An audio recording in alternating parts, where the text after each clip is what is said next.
There you go. It would help if I did that, wouldn't it? Oh yeah. How is everybody? I'm afraid I'm on my own for a little bit at the moment because various people are munching their dinners. So before I do anything else, I'm going to put that up there, stop swearing at the laptop, and then go, hello. So yes, you've got me all to yourselves, you lucky people, just for now. So tonight I am going to be talking about all things Eastern and mysterious. Well, as in Chinese, as in strange goings on in China. But before that, what have you all been up to? I haven't been up to a lot. Still waiting for my license to come through, my taxi license, so I can start my job. They should have sent it by now. Still haven't sent it. Good of them. So just waiting for that. We have a poorly pup, wherever she's gone. Patch, 17 years old, and decided one day last week that because it was raining, she was going to go outside in a sulk and spend all the time out there. As a consequence, it's come back with kennel cough. So she sounds like she's been smoking 20 B&H for most of her life at the moment. Hey, Andy, you all right, mate? So yes, Mr. Wayne will be joining us presently. He's just finishing his dinner.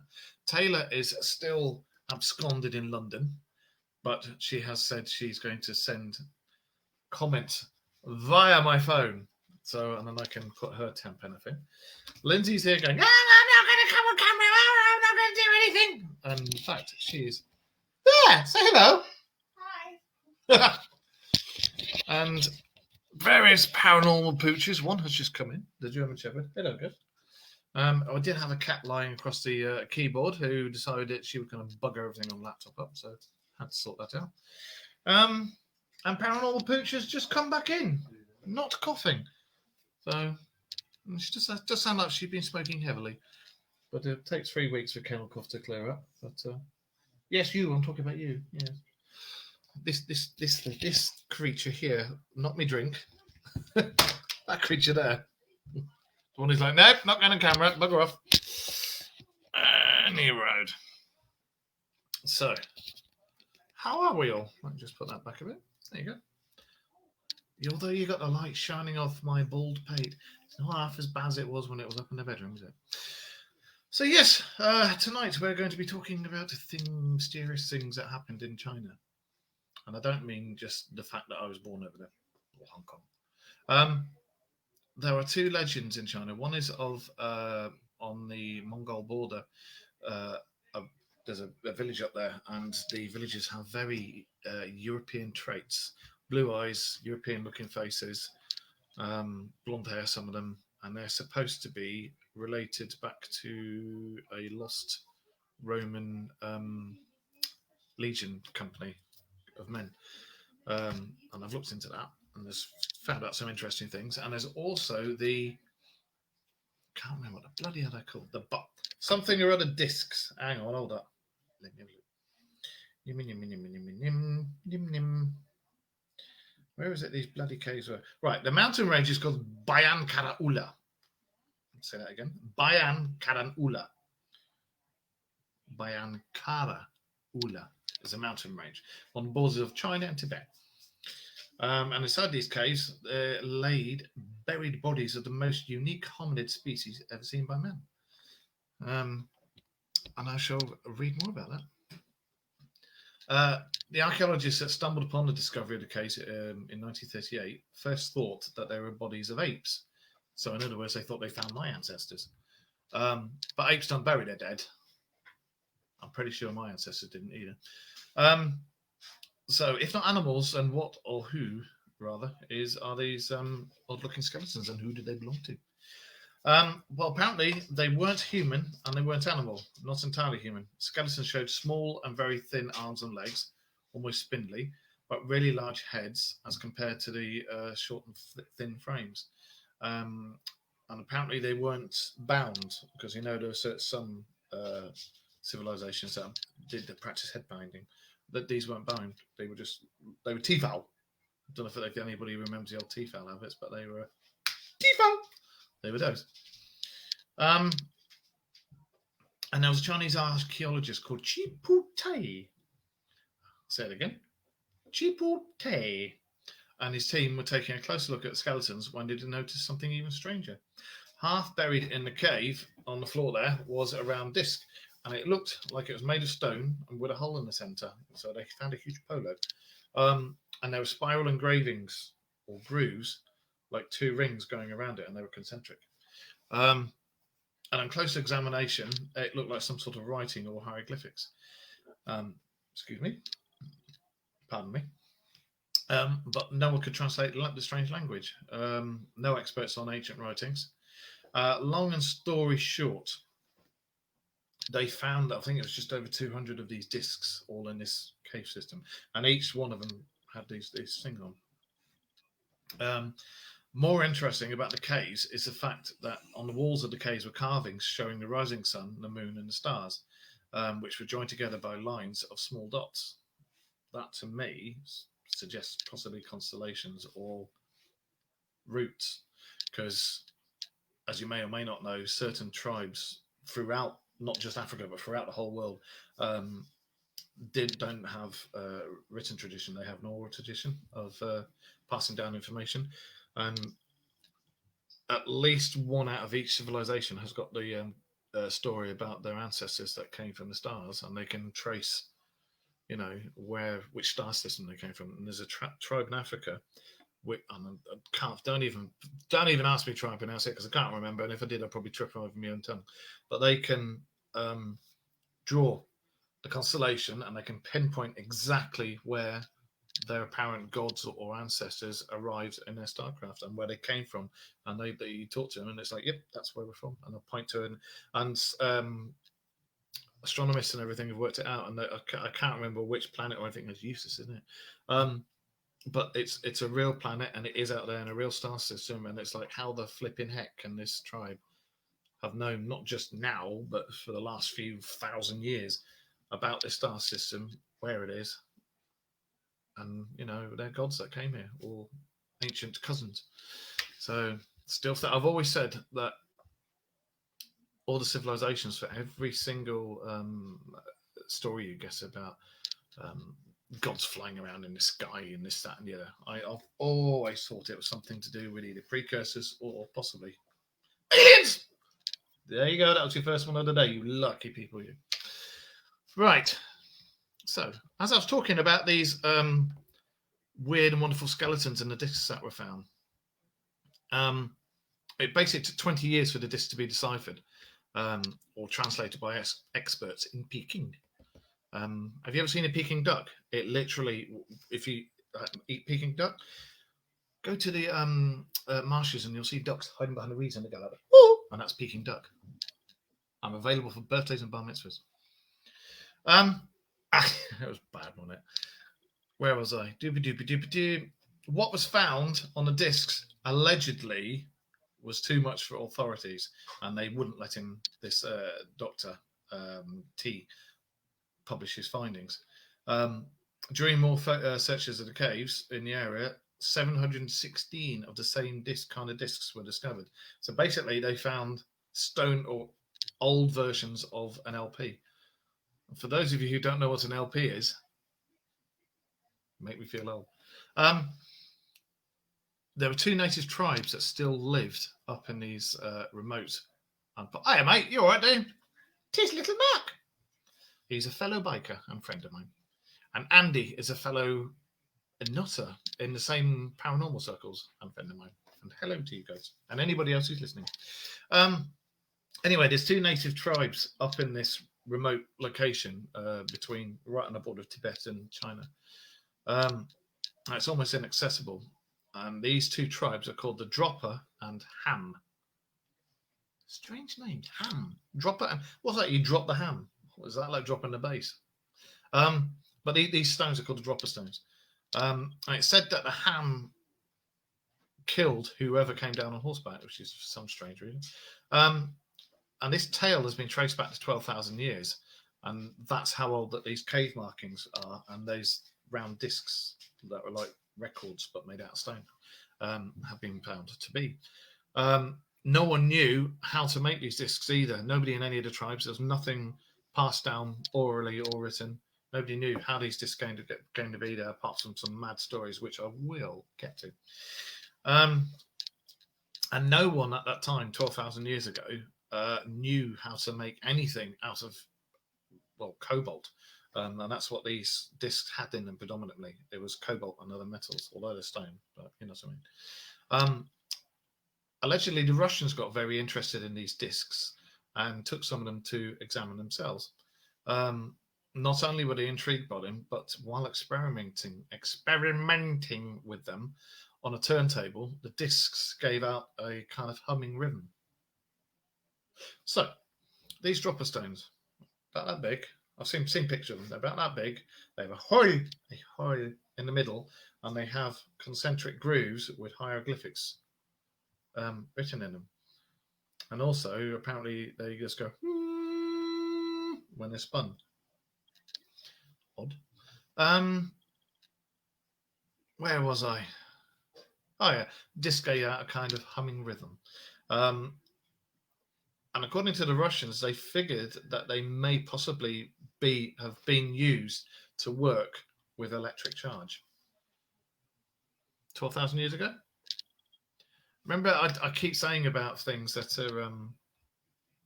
there's more and more evidence coming to light of precursors to us as humans and pre-civilizations and stuff like that.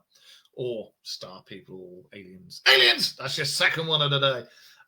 Or whatever. But there is more and more evidence pointing towards we're not alone. We're not alone. We never have been alone. And before us, they were a lot bigger than us, the precursors. So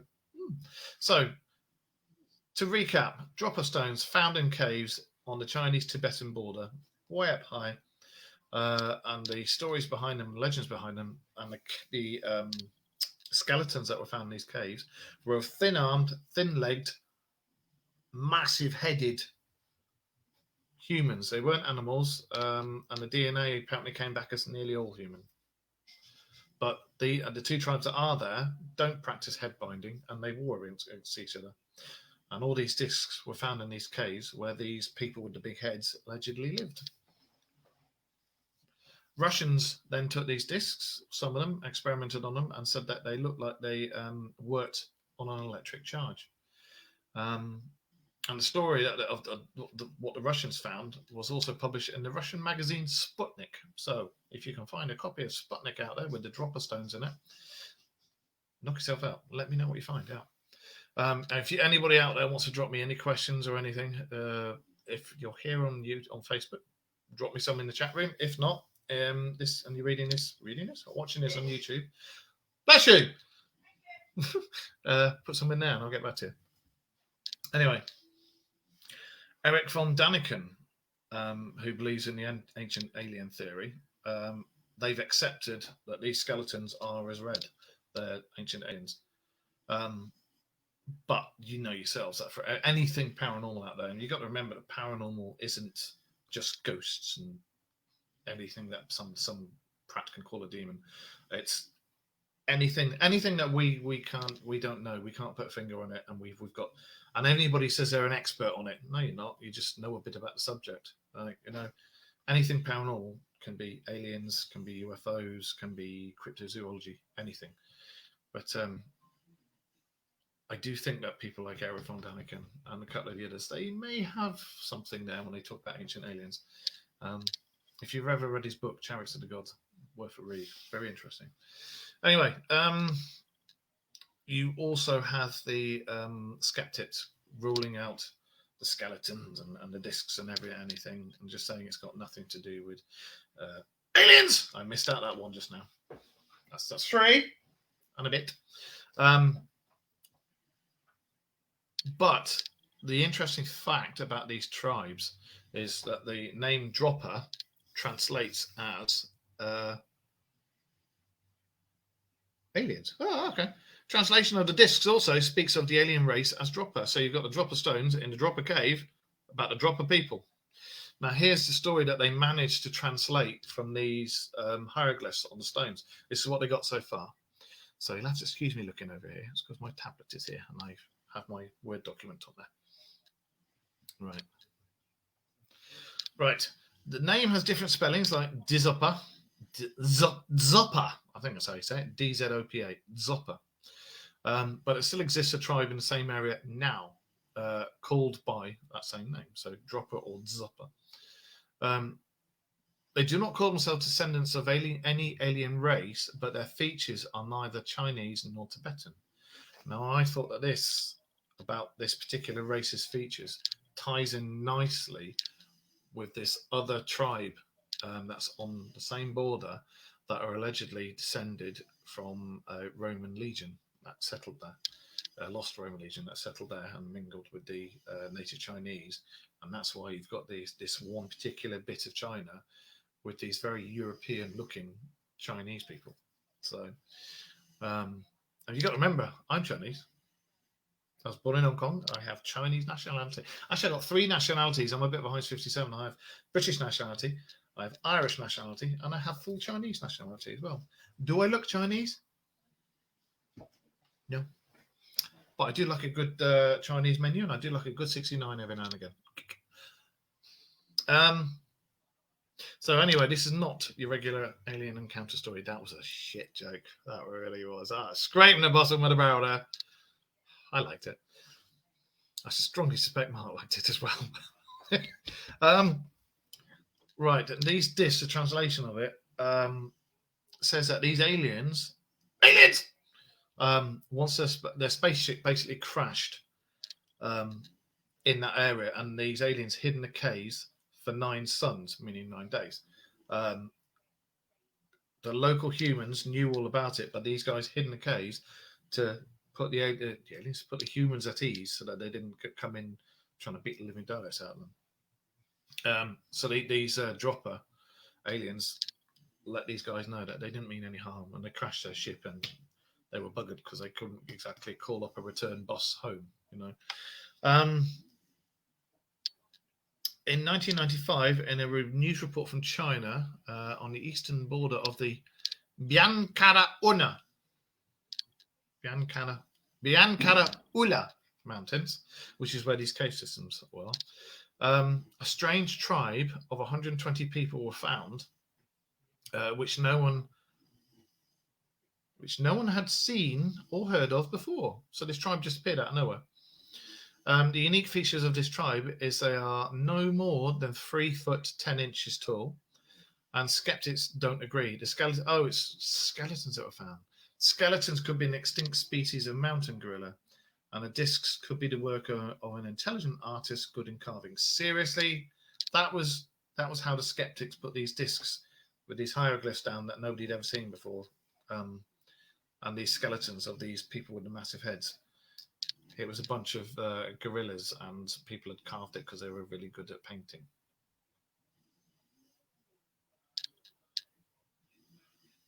No, exactly. I mean, the Japanese were way ahead of us in the art of warfare and everything like that, and they had gunpowder way before we were scratching our asses, you know.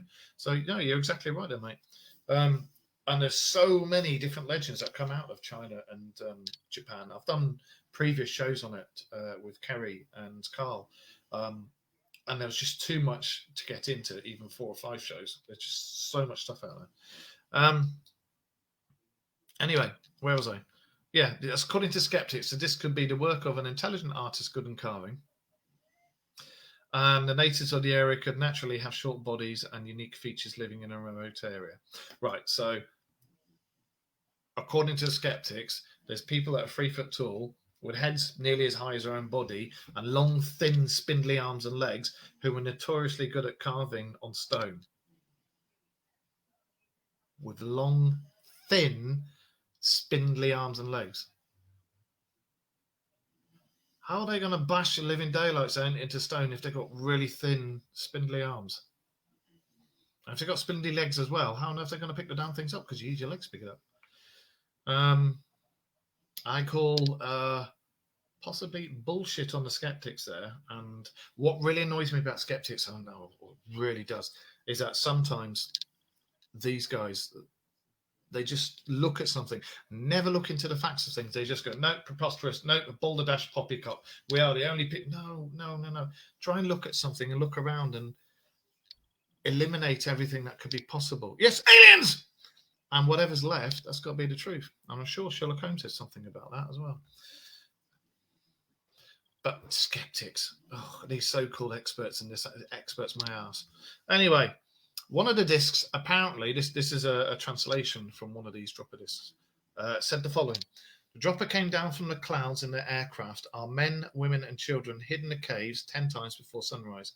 When at last we understood the sign language of the droppers, which probably, we realized that the newcomers had peaceful intentions. There you go. And in 1968, the dropper stones apparently came to the attention of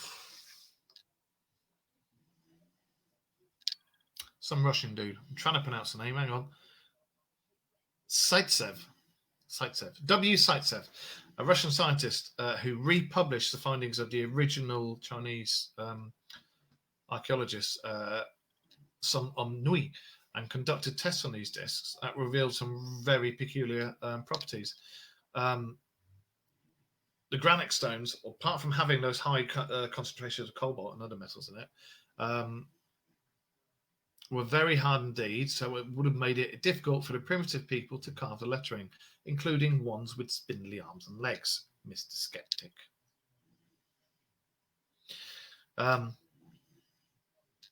Because apparently the hieroglyphs that were carved in it's like I said before, they were literally stone discs, hole in the middle. We're talking a 12-inch or an LP, and it had concentric hieroglyphs carved, little tiny hieroglyphs.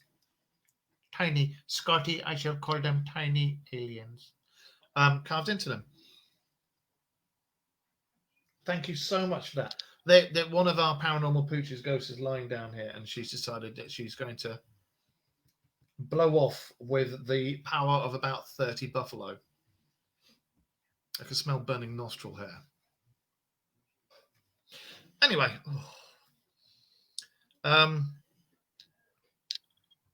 apparently these German scientists supposed to have visited China and the Banpo Museum, and they were told that the directors had ordered all of these discs destroyed, and that they officially did not recognize their existence, and they denied all knowledge of them after that time. So you've got all this evidence of a different civilization coming from the stars. Aliens! You've got it written in their own language that was eventually deciphered. All these discs were then gathered. All the skeletons were then gathered. They eventually ended up in the Banpo Museum in Xi'an. And then they were told by the Chinese government, or the curators, is it, of the museum, were told by the Chinese government, get rid, destroy, bugger all the whole thing, deny all knowledge of it.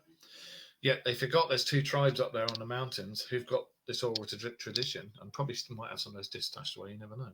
But they are denying all knowledge of it. Skeletons have vanished, everything. Now, something similar with New Zealand. There were skeletons discovered in New Zealand that predate the natives of New Zealand and Australia, and apparently they were white skeletons. You can tell the difference. And the Australian and New Zealand government ordered them to destroy most of these skeletons, and they destroyed over 20,000 skeletons that they found, because they didn't think that anybody would be ready for anybody to get into their heads that there may have been precursors, before any natives of what we know at the moment. And as I said, there's more and more evidence coming to light of precursors before us, before Australians, before Native American, everything. Even the Native Americans in most of their legends and stories, they all talk about precursors to us. And I've got a lot of time for them, because they know their shit. Anyway, so yeah, all these people, the Chinese government say, no, get rid of it all. So have any of the droppers survived? At the time of the discovery, which was 1938, the cave area was still inhabited by two tribes known as the Hams and the Droppers. Our anthropologists were apparently unable to categorize either tribe into any other known race. They were either Chinese, they were neither Chinese, Mongol, nor Tibetan, yet they lived right on the border. Yellow-skinned, with thin bodies, disproportionately large heads, and they corresponded to the skeletal remains found in the caves in 1938. They have sparse hair in their bodies, large eyes, and their height measures between 3'6" and 4'7", and the average height of these droppers, or hams as well, was 4'2". Mark, were they your ancestors? Chinese civilization also contains stories of blue-eyed and blonde-haired leaders of these tribes. Now, I mentioned that before, didn't I? Who was apparently the originators of Buddhism. And they were possibly from Aryan, Afghanistan, and Indo-Greek descent, and who were the first leaders and organizers of Chinese society. So basically, the offspring of Nordic aliens that crash landed in the hills and ended up living in these mountains with massive heads, because there are Nordic aliens, intermingled with the locals, spread their seed. Smaller than you, mate, you would be a giant amongst men there. And these tribes are supposedly descended from them. So originally, blonde-haired, blue-eyed people were not Europeans; they were aliens, and this is in almost all cultures. I'm talking now. They were aliens, sky gods that preceded Aryan, Sumerian, and even Egyptian cultures. I told you they were precursors to us. And apparently this is all being hid, because if you mention that there were blonde-haired, blue-eyed precursors, you're going to have all the National Front lot and neo-Nazis and all those wallies going, bugger off, mate. It's, I don't do that nonsense. But that's why it hasn't been mentioned yet, apparently, according to this. So, and I have got about 3 or 4 sources where I've got this information from, but I can't really say where from. But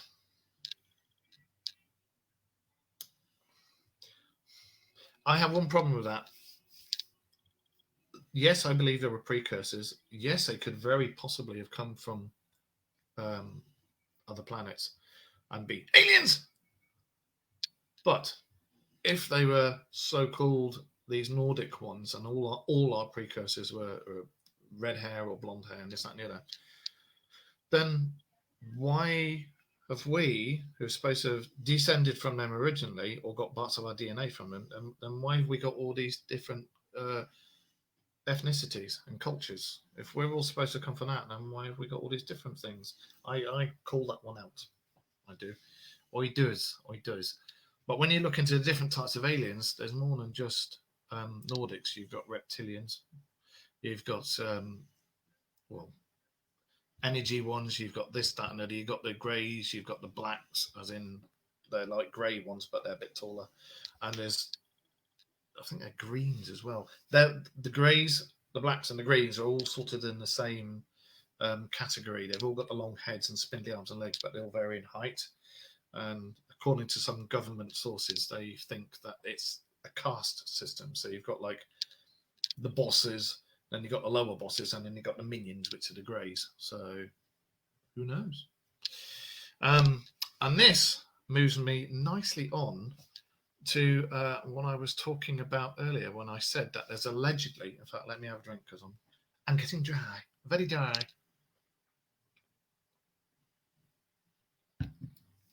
There's allegedly a tribe in China, in Western China, as a village of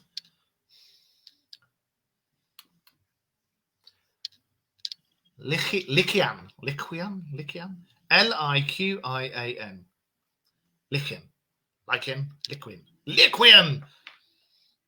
Either way, I sound like a twat and try and say it. And basically, these particular residents think they're rather special, and they are in a remote, tiny area. And I'm looking at some map now, and you've got Mongolia, China. You've got a little bit that comes down like that, called the Qilian Mountains. And you've got Ganshu, Liqian, and Langzhou. Liqian, that just sounds weird. And they're right up on the border of Mongolia and China. And these are the guys I was telling you about, allegedly descended from Europeans, and I'll get to that in a minute. It's quite an interesting story. But they've got blue eyes, And I've seen some pictures, some photos of these guys. Look it up. They've got blue eyes, some have got blonde hair, some got red hair, some got dark hair, but they do not look, they look more sort of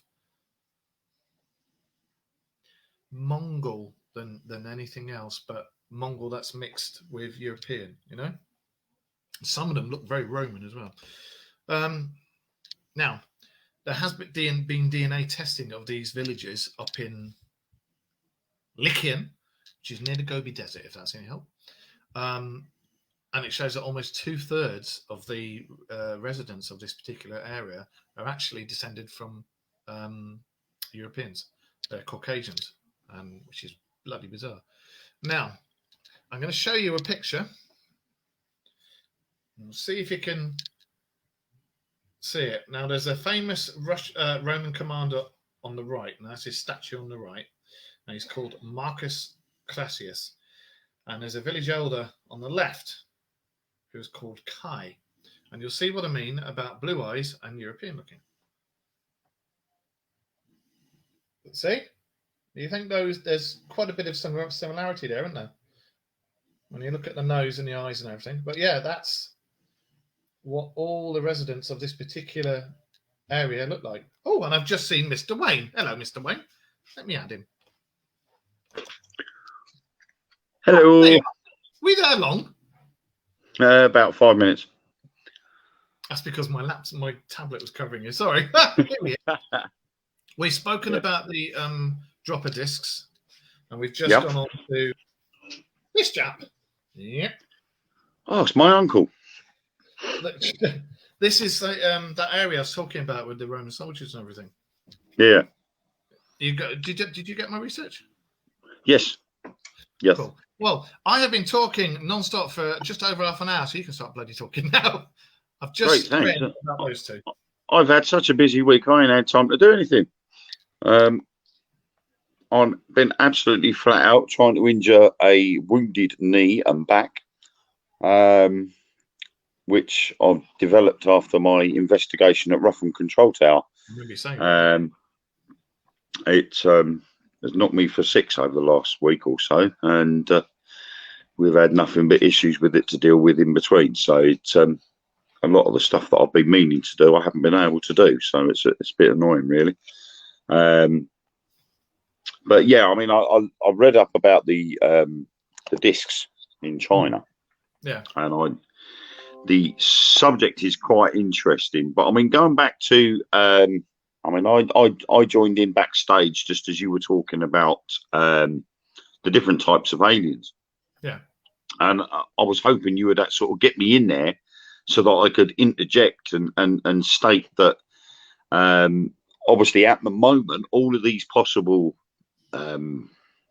beings that the government and researchers are saying are all hypothetical. They're all in theory. Because they haven't been proved, they can't guarantee that on another planet somewhere, you know, I mean, obviously this planet we're all carbon based.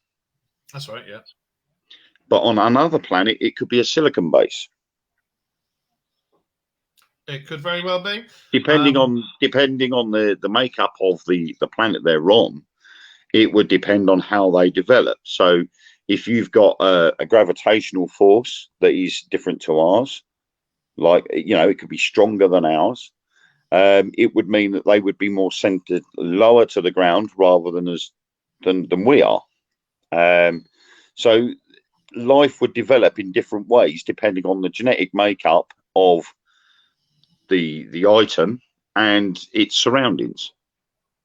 Because we know through evolution that animals and species such as ourselves, we've changed depending on our environment. Well, it's supposed to be 20 odd different types catalogued so far. Yeah. But they all fall into rough things, you know? Yeah, I mean, there's nothing to say that you know, for some unknown reason, say 20, 30 years time, we send a probe off into space and we find a habitable planet. You know, there's life on this planet.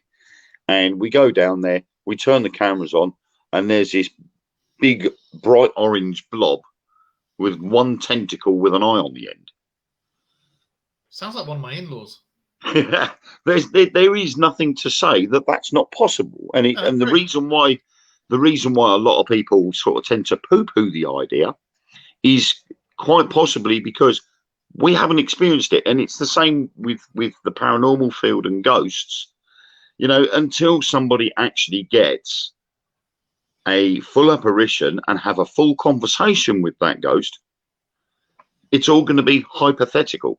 That's what I was getting at. Is what annoys me. People who say that they're experts in a certain paranormal field.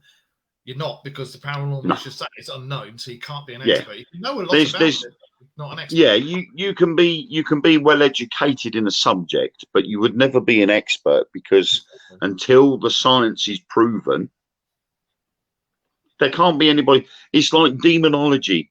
You know, online qualifications in demonology. Yeah. You pay £40 and get told to read 6 books, and here's your certificate at the end of it. You know, and all of a sudden you're a qualified demonologist. Well, no, you're not, because demons, you know, you can't prove it. Yeah. People have only gone by what the Bible has said and what other literature has said. So some skeptics annoy me, because they instantly poo-poo and go down the scientific route, which, yeah, I agree. But there's a hell of a lot of things out there science can't explain, and we haven't discovered the ways to explain it scientifically yet. So you know, you can't just go, no. A prime example is at Rougham Tower. We're sitting in the control tower just underneath the glass roof section, and we kept hearing a low droning noise. Now, being into my World War II and visiting Duxford many times, you hear the sounds of heavy bombers like the B-17. It's got a distinct sound to it. And we're sitting in the control room. We could hear this low droning noise, but also at the same time we could hear wind, and you could clearly tell it was wind because it was high pitched. It was coming in through a window behind me, so you could pinpoint where the wind was coming from. Yeah. But this low droning noise was coming from all around us, and you could feel it through the floor. And it happened about 11 or 12 times. Well, looking at the research, we discovered that there was a group of bombers went over to Holland during World War II on a medium altitude bombing run, and none of them came back. They all got shot down, and all 60 crew members were dead. So we're looking at it, and I'm going, that is definitely the sound of a bomber, a heavy bomber. And then that would disappear. Then another one would come along, then another one, then another one. And one of the people with the group turned around and said, no, that's just the wind. No, that's just wind. Adamant it was just the wind. And then all of a sudden, the wind had stopped altogether, and yet you could still hear this low droning noise. I said, right, now blame the wind. And she couldn't.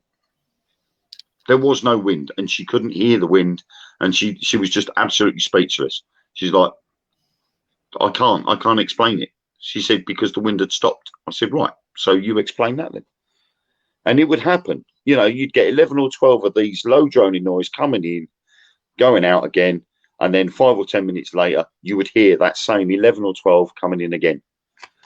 And it was constant. So when you take that scientific approach, you know, you're looking for the answers in each aspect of what you're looking into. And if you can't get the answer, then it's got to be something else. So you literally knock everything off that list until you've got nothing as such. Exactly. And then you can say it's that.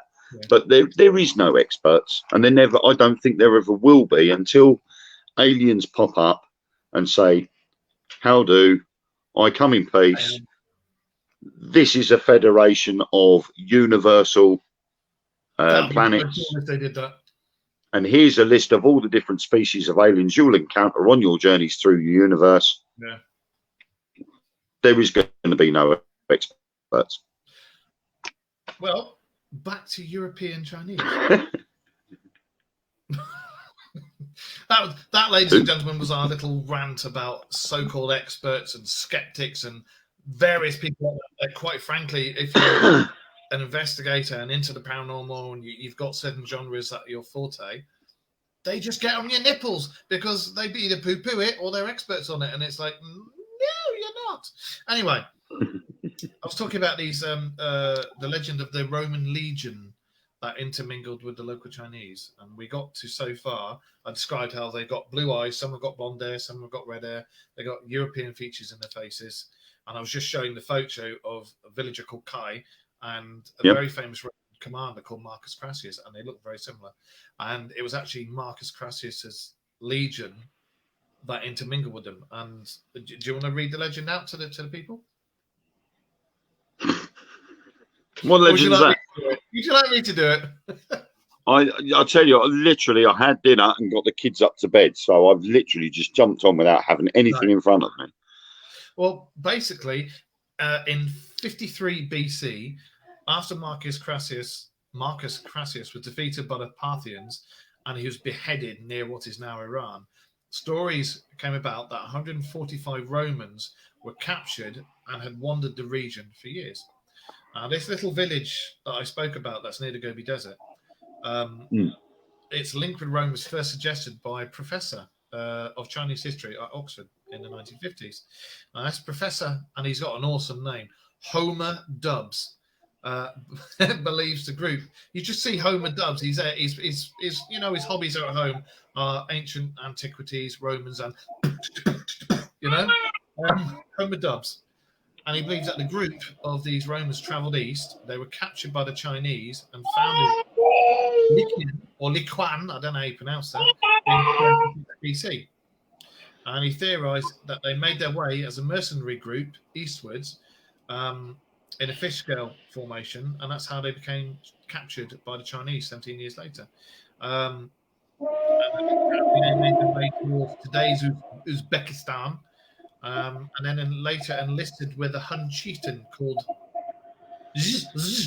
against the Chinese Han dynasty.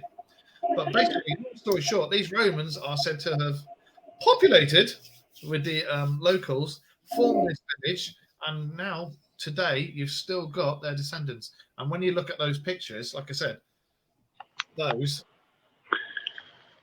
Right. Well, I've just discovered something here. And it's about legionaries within the Roman army. And it was common practice. Roman legionaries were recruited, or legionaries, I should say, were recruited from Roman citizens under the age of 45. Now, they were predominantly made up of recruits from Roman Italy, but they more were recruited from the provinces as time went on. So the more areas they conquered, the more they took on. But obviously, the Roman Empire started spreading a lot further out. But soon as they'd retired, they would receive a parcel of land in the area where they finished. So you could have the likes of Maximus Polonchimus, or you know, whatever his name, having blonde hair and blue eyes, that could have originally come from Naples, ended up in Germany, and then he would have received his parcel of land within a conquered area, where he would then settle down. And that would be where you would get that intermingling side of things coming in, or a possible side of that intermingling coming in. The villages about 15 years ago, and it came back that 3/4 of them were of European descent. Yeah. But I mean, they're saying there, once retired, a Roman legionary received a parcel of land or its equivalent in money, and often became a predominant member of society. So once they retired, they tended to stay in that area if they didn't go back to Italy. Well, it was depending on where they're from. Road. And you know yourself that the Silk Road extended into Europe, so you would have had Europeans traveling it quite extensively, I would have thought, trading stuff. Yeah. But it's they're very they're quite different. They're quite different to the natives in that area, because the natives in that area got very Mongol-looking features. Yeah. And if you look at these guys, they look suspiciously like some of my neighbours. Yeah, yeah. I mean, obviously, problem is do look down the road of DNA. You know, if you've got a predominant gene within that DNA, it overrules the gene on the other side, and so eventually that side of that person could be phased out. So the more offspring there are, and the more generations there are, the more that gene comes out. Well, it says that the DNA testing of the villagers has shown that almost 2/3 of them are of Caucasian origin. Yeah. So either way, somebody had some fun. I was talking about, I don't know if you heard it, I was talking about the dropper discs. Yeah. And one of the things that annoyed me about skeptics was the original skeletons that were found in the caves were these long-skulled, very thin, straggly arms and legs. Now, these dropper discs are about the size of that. They're granite with cobalt in it, so very hard, and they've had tiny hieroglyphs engraved into them in concentric circles. Yeah. Now, if it was the locals that had done it, there's no bloody way they'd be able to do it, because A, they wouldn't have the strength to lift the things, and B, they just wouldn't be able to do it. Yeah, but I think also, I mean, they were a foot in diameter, aren't they? Yeah, the discs. Not that big. Yeah. But apparently, they said that they'd analysed the hieroglyphs, and even ancient writers couldn't even decipher what the disc said, because it was just something beyond their comprehension. There's only a bit that was, and it spoke about them coming in their ships and crashing, and then they stayed in the cave for 10 moons to explore the locals, but they came in peace. Didn't the Russians test one of them and said that they played it like it was a record or something, and it made a low humming sound? That's right, low humming, and they think that it's used in conjunction with an electrical field. Could it be anti-gravity for their alien ships? Aliens! Yes. A bit small. It could be anti-gravity for something else. Because yourself, everything works off vibration, and numbers of vibration. But again, we haven't perfected the science behind that sort of thing. So who's to say that those discs could not have been part of it? And how many did they find? 716. So if these discs were placed in certain parts around a ship, individually they may not do much, but as a whole, as a group, they could mean quite a lot. If they're spaced out in a certain place, it's like the bell thing that Hitler tried supposedly to do. Red quicksilver. A lot of it can be science that hasn't really been discovered by us yet, and as a result, it's is it could it be part of that? Could it have been something that was left behind by them? Well, Hitler went about, didn't he? He had I can't remember which bit of it, but he had that certain part of the SS that was dealt with solely the occult and the paranormal, and he sent them out looking for Shangri-La and everything, didn't he? Yeah. But I mean, then again, you see, we go with the dropper stones, and you go in conjunction with this the Roman thing. Yeah. You see, one of the beliefs is that the spacecraft crashed. Yeah. And they couldn't fix the spacecraft, so they had to stay there. And so, did they sort of mingle with society? Mingle with society. Mingle. So I mean, it's possible that they could have gone through it that way. Hello, Mrs. Wayne. There we are. Hello. It's been chaos. We've both been running backwards and forwards like blue-ass flies tonight. Don't get me started on PC World. Oh yeah, PC World. They might as well be aliens. I'm never going to stop doing that. You do realise I'm never going to stop doing that now. Aliens. But yeah, I mean, even when the Russians examined it, they put it on a special turntable, and it vibrated and made a humming noise. That's right. And they said it sounded as though an electric charge was passing through them. What do you make? I Of the don't know. Chinese With the government? unknown, would you want to do something crazy like test something like that? You know, not knowing what it could be doing. Well, me personally, I'd pay somebody else to test it whilst I watch from very far away with binoculars. But who's to know that that wasn't a doomsday device that had been planted in that cave on purpose? You know, you pick these stones up and you go, oh, hang on, there's some strange hieroglyphs in here. We don't know what they mean. But Mr. I left the drop of stones in that cave in the first place could be going, oh, my God, he's just picked up the stones. He's going to blow the planet up. So I best get my spacecraft out of here. You know, you without knowing, you know, I mean, okay, you pick up this disc and go, oh, it's just a piece of stone. But you don't know what's inside that stone or what the hieroglyphs mean. And if, like we say with the Russians, when they put them on the turntable, who's to say that the sound that wasn't coming out of that wasn't giving off a radio signal and shooting it off into space? Well, it's like talking about things that are out of place. Mark here has sent me some pictures here of these 2.8 million years. Is it 2.8 million or billion? 2.8 million billion-year-old spheres that was found in South Africa.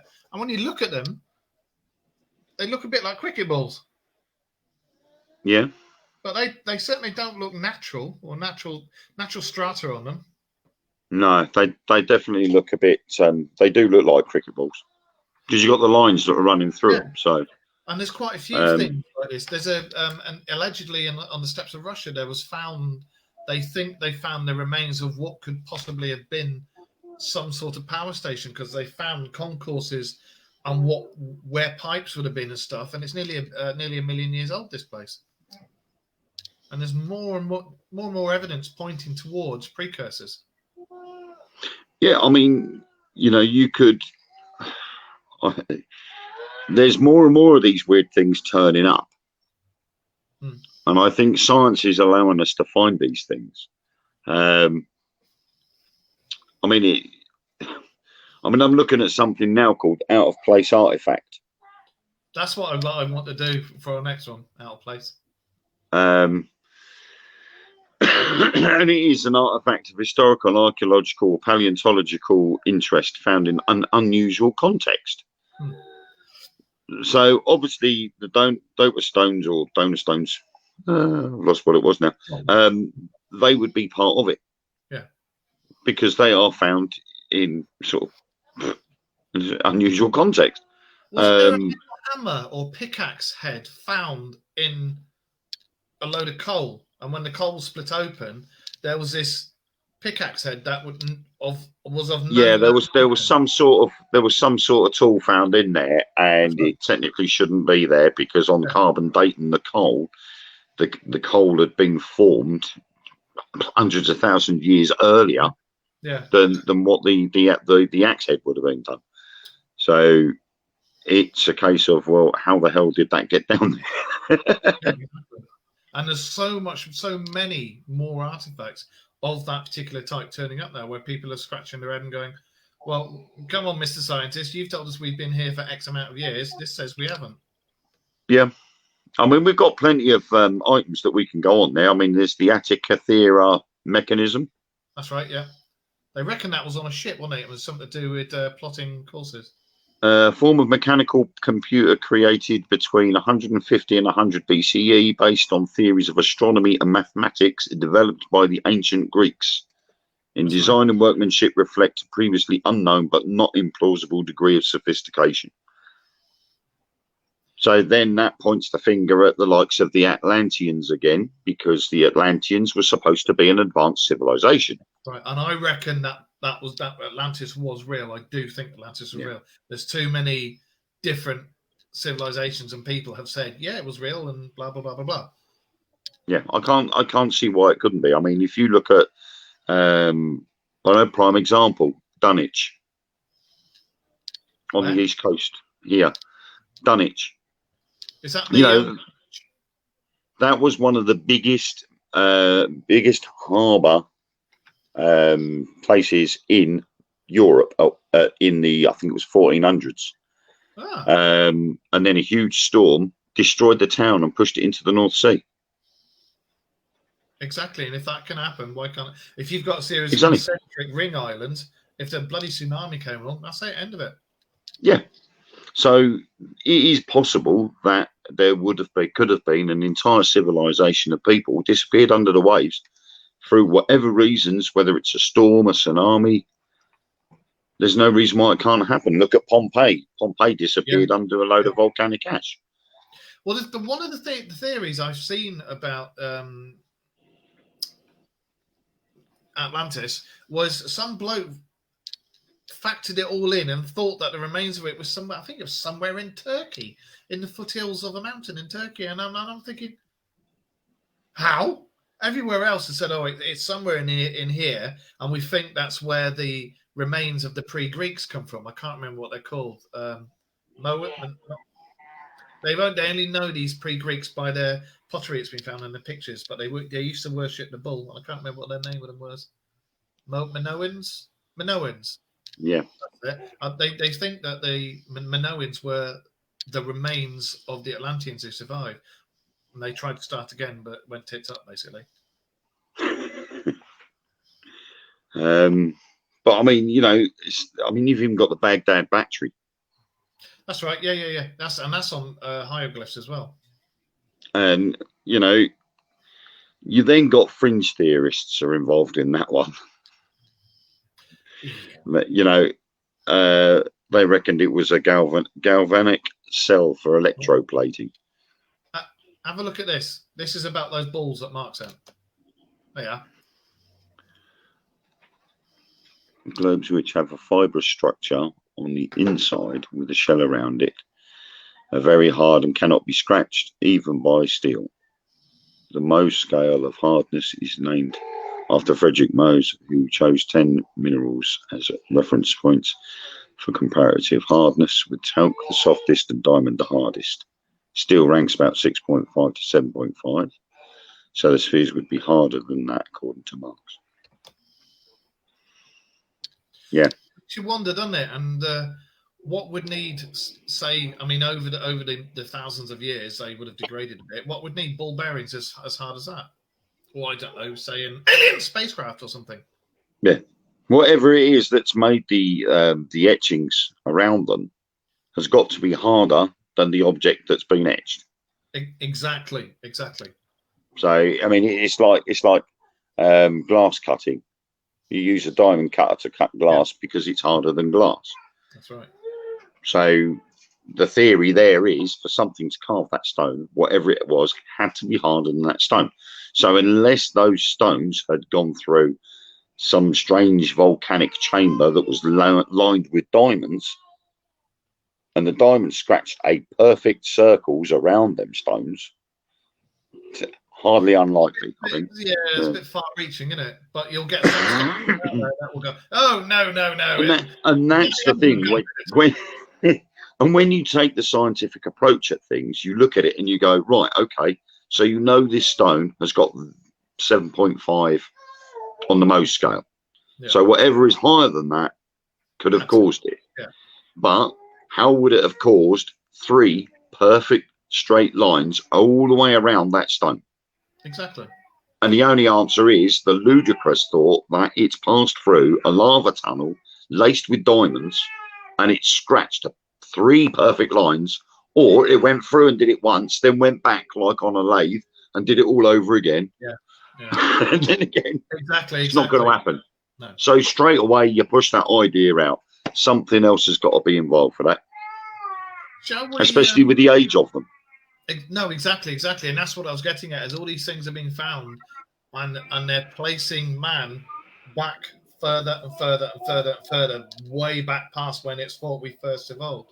So yeah, well they reckon humankind as we are now is only 200,000 years old. So they say, but as I say, they're finding more and more things to say that either we're older or there were precursors. I think it's a bit of both. the thing is, who's to say that there wasn't an extinction event like there was with the dinosaurs, and some of humankind as it was then survived as to what we are now? I think you're onto something there, because when you look at all the civilizations, legends, every civilization, especially the North Americans or Native Americans, have the legends about the red-haired giants, and even though all the European legends talk about the giant men, the hairy men, etc., etc., etc., and they all have these legends, and legends come from the same time.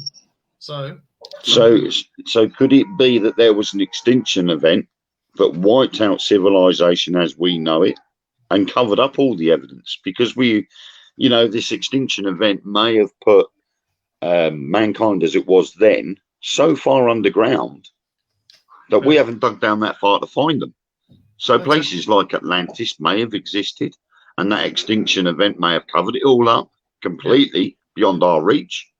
Yeah, this is we don't know. And some of them have managed to survive, but they've kept in seclusion and out the way. Yeah. And then obviously over the years, evolution has dictated how far it goes. So you get Neanderthal man. Yeah, exactly. Mind you, I've seen some of us bikers at our rallies and stuff, and to be honest, I think some of them are still about. Would you like to carry this on next week, and we'll talk about things that are out of place that was found? Yeah, and honest, I will try and do some research. Oh, all right, Sonic, you can do it for this week. Well, actually, I'm on quite a good page at the moment that is regarding things like the Baghdad battery. Yeah. The Dorchester pot, a metal pot claimed to have been blasted out of solid rock in 1852. Mainstream commentators identify it as a Victorian-era candlestick or a pipe holder. Can you send me the link for that one, for that place? Guess what? Right. Wikipedia. No, I mean the actual site you were looking at where it said about... Yeah. Just put it into Wikipedia, out-of-place artifact. Oh, okay. All right. Cool. Gives you loads and loads of different unusual artifacts like the Antikythera mechanism. They're even talking about the Shroud of Turin, on whether that is fake or not. And to me, I love the story behind the Turin Shroud because of the fact that it was. I personally think that it was done on purpose to keep the faith in faith. I'm sure it was tested a couple of years ago. I'm sure I remember seeing somewhere that it was tested and it was found to have been from the 14th century or something. Yeah. It was just like a painting that had been rubbed off the canvas. That's as far as I see it. But what a way to actually get people to continue to believe in the faith. You know, by coming out with something like that and go, oh, this is the cloth that wrapped Christ. And then obviously years down the line, someone carbon dates it and goes, well, actually, it's not because this was done in the 14th century. So that's that idea out the window. But it hasn't stopped more people following the faith as a result. Exactly.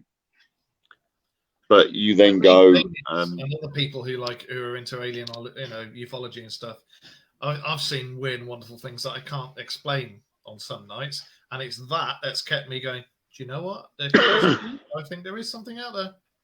Same sort of thing, just blind faith, isn't it? You got the Kensington runestone. A runestone was unearthed in 1898 in Kensington, Minnesota. It was entangled in the roots of a tree, and runologists have dismissed the inscription's authenticity, while geologists disagree as to whether the stone shows weathering that would indicate a medieval date. I think next week's show is going to have to be about this stuff. I like this stuff.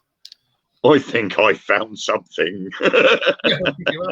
Well, in that case, what we're on now, 10 past almost. We'll do that for next week then. Cool.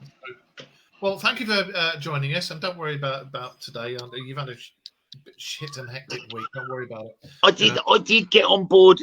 Okay, I was a bit late, sir, but I did get on board in the end.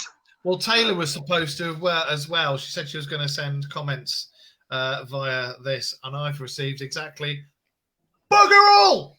So, she's... And I forgot to have a shave.